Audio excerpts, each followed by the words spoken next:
Hi guys, welcome to our channel Cricket Talks with Karthik.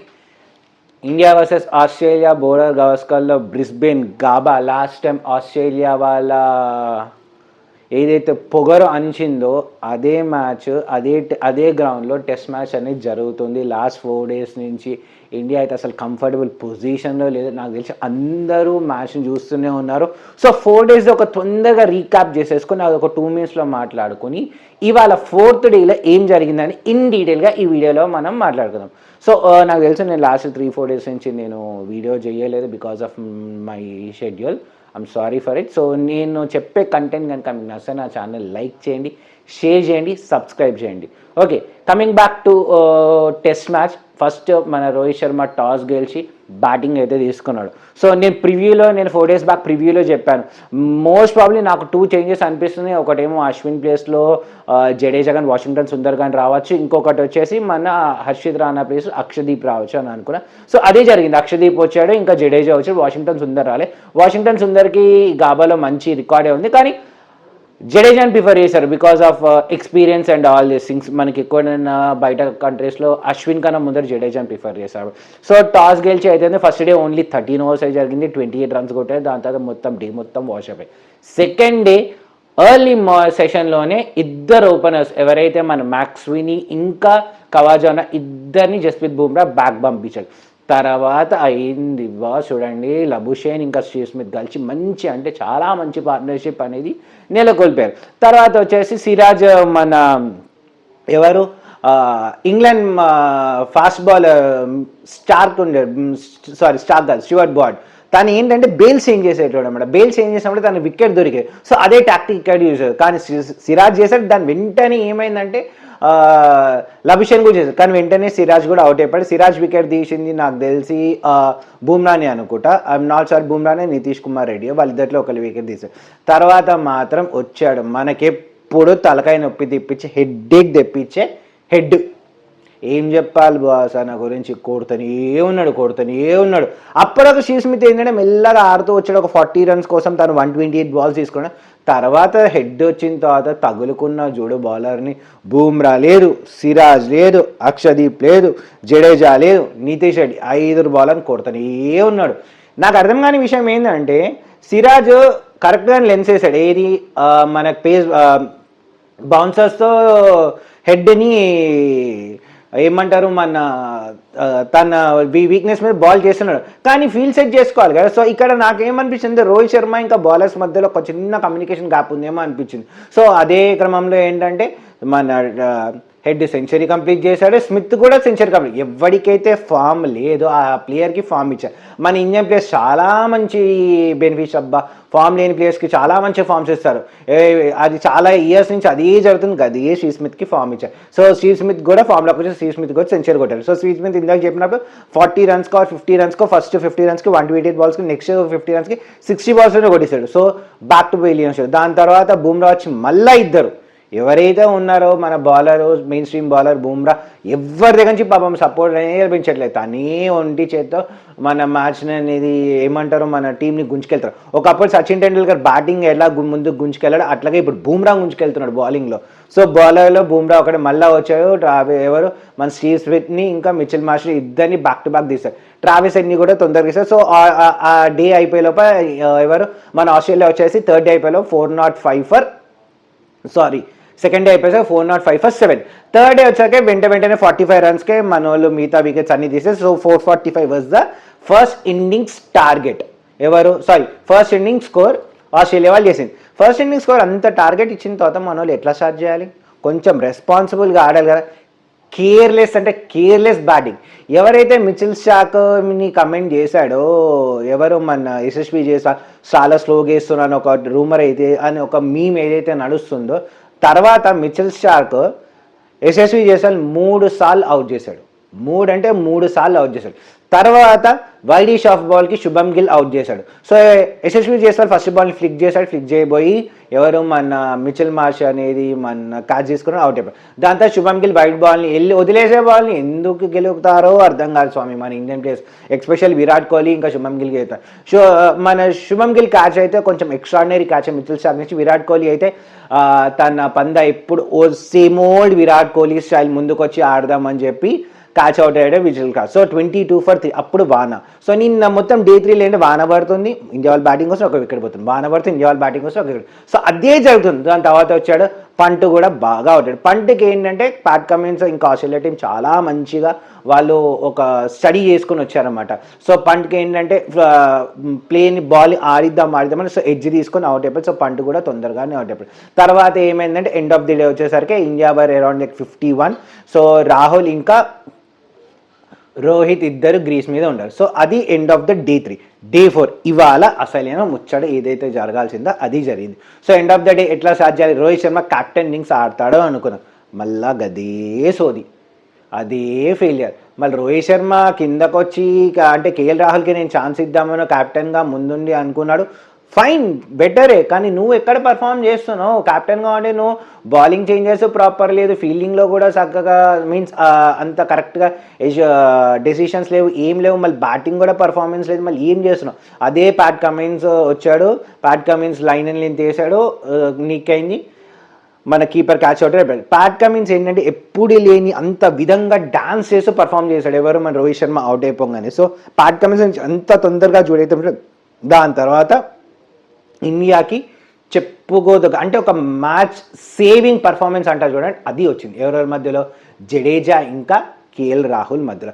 KL Rahul ఈ series ముందు వరకు ఎందుకు రోహిత్ శర్మ పొజిషన్లో ఇచ్చామని అందరం, నేను కూడా అనుకున్నా కేఎల్ రాహుల్ బదులు రోహిత్ శర్మ అని ఓపెన్ కాదు, కానీ అంతా తప్పని ప్రూవ్ చేసి మళ్ళీ కేఎల్ రాహుల్ ఇండియా బ్యాటింగ్కి వెన్నుముక్కలక నిలిచాడు. 84 runs అని నిలిచాడు. దాని తర్వాత ఫస్ట్ అంటే ఇవాళ డే స్టార్టింగ్లోనే కేఎల్ రాహుల్కి ఒక లైఫ్ అయితే వచ్చింది. బట్ అది కాకుండా వెంటనే మన స్టీవ్ స్మిత్ నితన్ లైన్ వేసిన బౌలింగ్లో 84 runs దగ్గర అవుట్ అయ్యాడు. అది కొంచెం డిసప్పాయింట్మెంట్, సెంచరీ కొడితే బాగుండేది అనుకున్నా, కానీ కొట్టలేదు. దాని తర్వాత జడేజా గురించి ఎంత మాట్లాడుకున్నా అంత తక్కువే. నితన్ లైన్ ఏ బాల్ని అటాక్ చేయాలి, ఏ బాల్ని డిఫెండ్ చేయాలి చాలా మంచిగా చేశాడు. సో జడేజా కూడా ఒక 70 runs ఆర్డర్ రన్స్ అయితే కొట్టడం అయితే జరిగింది. సో వాళ్ళిద్దరి మధ్య మంచి పార్ట్నర్షిప్ అయితే జరిగింది.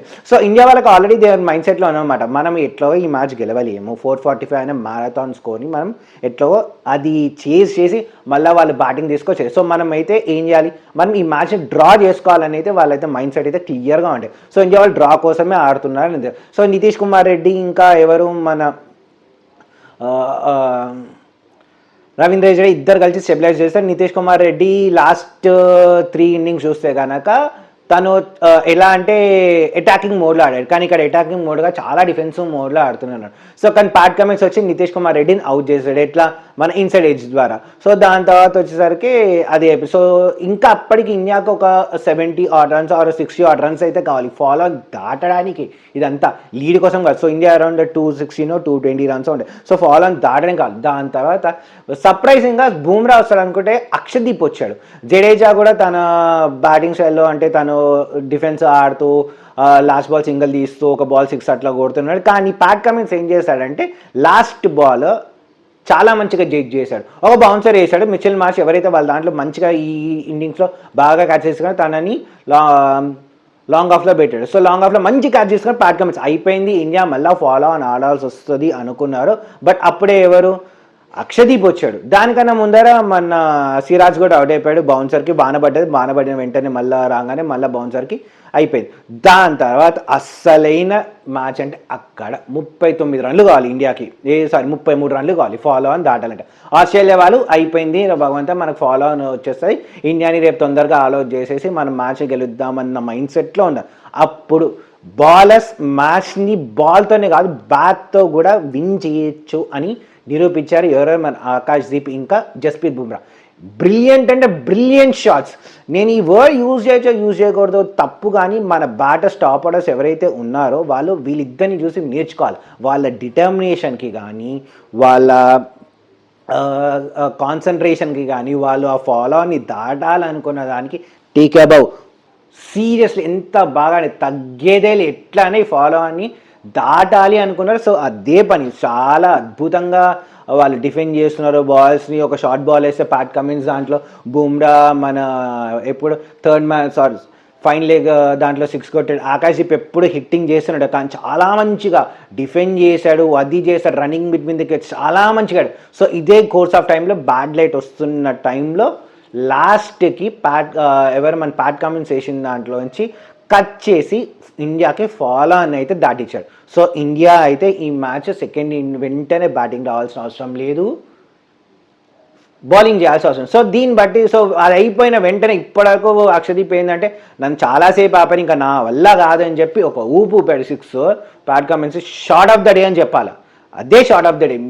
కేఎల్ రాహుల్, జడేజా వీళ్ళందరూ కొట్టింది shot of the Pat Cummins. Akashdeep కొట్టాడు అబ్బా షార్ట్ 6 లాంగ్ ఆఫ్లో, అది shot of the day. Super అంటే సూపర్ షాట్. దాని ద్వారా బ్యాడ్ లైట్ వచ్చి మ్యాచ్ అయితే అయిపోవడం, ఇవాళ అయితే అయిపోవడమే జరిగింది. సో లాస్ట్ వికెట్కి ఇండియా వాళ్ళు 39 రన్స్ పార్ట్నర్షిప్ అయితే చేశారు ఫ్రమ్ అరౌండ్ 55 బాల్స్లో. సో అందులో ఆకాశదీప్ 27 రన్స్, జస్ప్రీత్ బుమ్రా కూడా తన ముందు 12 రన్స్. అంటే బాల్ని అయితే మంచిగా ఆపుతూ నేతన్ లైన్ కూడా వేస్తుంటే స్పిన్నర్స్ మంచిగా ఆపుతూ చేశారు. సో ఎవరైతే బౌలింగ్లో మనకి పార్ట్నర్షిప్ ఎట్లయితే బిల్డ్ చేస్తారు, బ్యాటింగ్లో కూడా మన టేలెండర్స్ వచ్చి మేము ఉన్నాము, మేము ఆదుకుంటాము అని చెప్పారు. సో ఇండియా ఏంటంటే మ్యాచ్ అయితే గెలవదు, దట్స్ ఫర్ షూర్.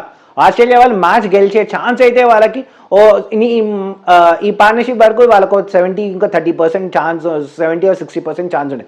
దాన్ని వాళ్ళు 50 to 40% చేస్తారు. సో రేపు ఏంటంటే ఆస్ట్రేలియా వాళ్ళు వస్తారు, వాళ్ళు ఏంటంటే వాళ్ళకు 50 to 60 రన్స్ కొట్టేసి వాళ్ళకి లాస్ట్ ఇండియాకు 70 ఓవర్స్లో వాళ్ళు ఒక 300 to 350 టార్గెట్ ఇవ్వాలనుకుంటా. కానీ ఇండియాకి రేపు ఇంకా ఒక వికెట్ ఇవ్వాల్సి ఉంది. బట్ రేపు మాత్రం నాకు తెలిసి అక్కడ ఉన్న వెదర్ కండిషన్స్ ప్రకారం బాగానే అయితే ఉంది. సో ఇండియా అంటే డ్రైవర్ కండిషన్ అని చెప్పలేము, కానీ ఆస్ట్రేలియా వాళ్ళకన్నా కొంచెం ఫేవరబుల్. ఎందుకంటే ఇండియా ఈ మ్యాచ్ అయితే డ్రా చేసుకోవాలని వాళ్ళు 100% ఉన్నారు కాబట్టి అది. ఇక్కడ వచ్చేసరికి బ్రిస్బెయిన్లో ఎవరైతే మిచెల్ స్టార్క్ ఉన్నారో తనకు 50+ వికెట్స్ ఉన్నాయి ఆఫ్టర్ మెగ్రాత్ తర్వాత. నేను ఇంకొక స్టార్ట్ చెప్పాలనుకున్నా, నిన్న అయింది ఈ టెస్ట్ మ్యాచ్ సిరీస్ వరకు మిచెల్ స్టార్క్కి మిచెల్ స్టార్క్ మీద రిషబ్ పంత్కి చాలా అంటే చాలా అద్భుతమైన రికార్డు ఉంది. 14 ఇన్నింగ్స్ లేదా 15 మ్యాచ్లో 151 రన్స్ అరౌండ్ ఒక డిస్మిసర్ లేదు. కానీ ఈ ఇన్నింగ్స్కి వచ్చేసరికి ఏమైందంటే అవుట్ ఆఫ్ 4 ఇన్నింగ్స్ తనని 3 సార్లు మిచెల్ స్టార్క్ అవుట్ చేశాడు. సో ఏంటంటే చెప్పాను కదా ఇంతకుముందే మిచెల్ స్టార్క్ ఆస్ట్రేలియా వాళ్ళు మన ఎవరు రిషబ్ పంత్ మీద చాలా అద్భుతంగా వాళ్ళు హోంవర్క్ చేసి వచ్చారు. సో ఇది ఇవాళ జరిగింది. ఇండియా నెక్స్ట్ 2 మ్యాచెస్ గెలిచి వరల్డ్ ఛాంపియన్షిప్కి వెళ్ళాలన్నా, లేకపోతే ఇండియా ఈ బ్యాటింగ్ కొలాప్స్ని వదులుకొని బ్యాటింగ్ ఆడాలి అన్నా కానీ ఇండియాలో ఉన్న విరాట్ కోహ్లీ ఇంకా రోహిత్ శర్మ ముందరుండి ఆడాల్సిందే. వాళ్ళు ఆడకపోతే మాత్రం ఇండియా ఇంతే. వాళ్ళ ఇద్దరు వరల్డ్ టెస్ట్ ఛాంపియన్షిప్ లేకుండానే రిటైర్మెంట్ కావాల్సిందే. వరల్డ్ టెస్ట్ ఛాంపియన్షిప్ లేకపోతే మా వల్ల కాదని చెప్పి పక్క తప్పుకోవాలి. గంభీర్కు కూడా కూర్చొని ఆడాలి. గంభీర్ టెస్ట్ ఎవరు మన బ్యాటింగ్ కోచ్ అభిషేక్ నాయర్ వీళ్ళిద్దరు కలిసి కూర్చొని మాట్లాడాలి. ఏమిటి వాట్సాప్ ప్రాబ్లం, అదే సేమ్ షాట్కి ఎందుకు అవుట్ అవుతున్నారు ఏంటని చెప్పి వాళ్ళు ఆడాలి. నెట్ సెషన్లో మీరు ఎంత మంచిగా ఆడినా కానీ మ్యాచెస్లో పర్ఫామ్ చేయకపోతే వేస్ట్. సో రేపు ఏమవుతుంది, రేపు ఇండియా కంపల్సరీ డ్రా కోసం ఆడుతుంది. రేపు డ్రా అవుతుందా లేదా ఆస్ట్రేలియా గెలుస్తుందా అని రేపు చూద్దాం. నేను చెప్పే కంటెంట్ కనుక మీకు నచ్చితే నా ఛానల్ లైక్ చేయండి, షేర్ చేయండి, సబ్స్క్రైబ్ చేయండి. Thank you, bye.